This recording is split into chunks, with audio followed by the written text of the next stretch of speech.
Hey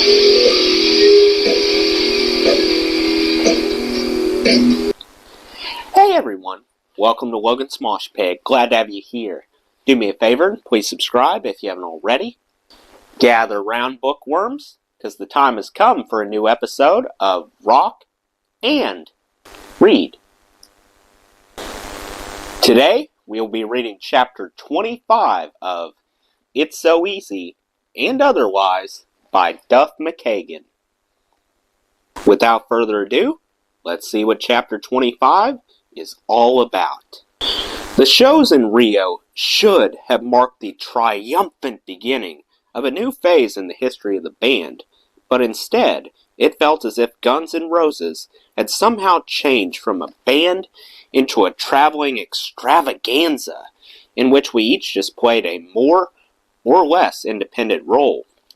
We had added more people to the band, but there was much less sense that we were a unit of any kind, big or small. During that trip to Brazil, I sometimes felt completely alone and alienated, even in my own band. I loved Guns N' Roses. I loved all the members of Guns N' Roses, including the new guys, but something still felt terribly wrong. I drank every day prior to Rock in Rio, but I could still pull myself out of it at times and curtail my drinking. The shows in Rio were the beginning of a 3-year headlong dive into booze, the darkest days of my life. For me, there was a difference between drinking half a gallon of vodka a day and drinking a quart or a liter. A liter was pretty good. Beginning in Rio, I drank half a gallon a day, every day. Back in LA, Mandy called me to say that she was going to start dating. Great, you should. Her new boyfriend had a posse of friends. They showed up at the Rainbow one night and came up to me in the parking lot while I was waiting for my car. The boyfriend introduced himself, all puffed up and threatening. She's always talking about you, he said, and I want to let you know that I'm the guy now. I didn't have a problem with that, I told him. He confronted me a second time another night. Finally, the third time at Spice Club, I was drunk and pissed off that he kept doing this. So I said, okay, dude, you want to do something about it? We went outside through a side door. He had his friends, and I had mine. He took a swing at me, and I ducked. I got lucky. He missed. As I came up, I swung and broke his nose. He went straight down. I felt bad the next day. Someone called me and said he had been taken to the hospital. I asked them to give him my phone number. He called and said, hey, I can't afford this hospital bill. Listen, man, I'm real sorry about decking you, I said. How much is the bill? $450, he said. Well, I can help you out, I said. How about I pay half? That would be great, man, thanks, he said. Then he added, that was a great hit you put on me, by the way. I told him to come up to my house to pick up the money, but warned him not to come with his dudes. Come alone. It took him a few days to swing by, but finally, he showed up. I could see his mom in the car. Cool. I went out to the front gate and handed him an envelope with $225.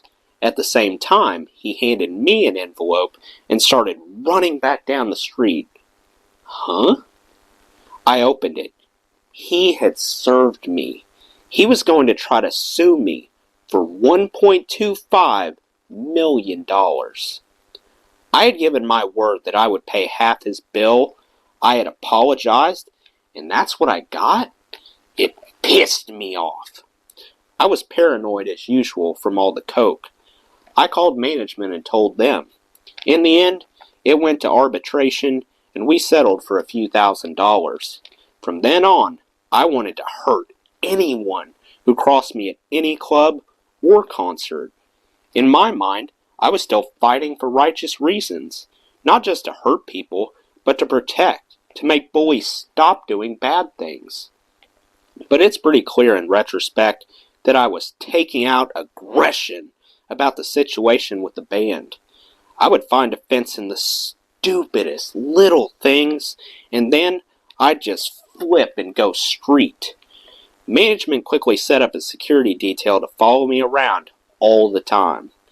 Even so, out every night and for days on end, I managed to get in a few more scraps between Rio and the start of what would be our first ever headlining tour. As the first tour dates approached, Slash and I would periodically drive down to an industrial area in Compton to check on the construction of the massive stage set that would be our home for the next 2.5 years. When it was complete, the set was moved to an airplane hangar over in Burbank, where we commenced our full production, full set rehearsals. Lights, monitors, full PA, full crew, all the additional musicians. In May 1991, we had 3 warm-up shows.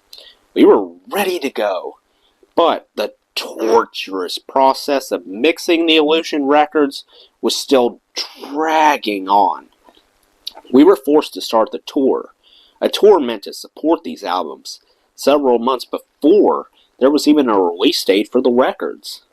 Though I am sure it would have been better for our fans to know some of the songs we were playing, I found myself feeling that it was a very GNR move. The old GNR. Expectations. Doing things by the book. It put us back in the position of having to win audiences over, and that played to our strength. That would draw us together, make us a team again. We leased a 727 jet from the MGM casino to use for the entire length of the tour. Prior to setting off, we got to pick out our flight attendants from a sort of catalog. We certainly had a nice-looking crew as a result. Stellar, in fact. The first thing I noticed upon entering the MGM Grand Jet was a fully stocked bar that stretched from the back door toward the middle of the plane. Cream-colored chairs and bolted-down tables fanned out from the bar, creating the party room. To the left, running from the door to the cockpit, were big captain's chairs and a movie screen.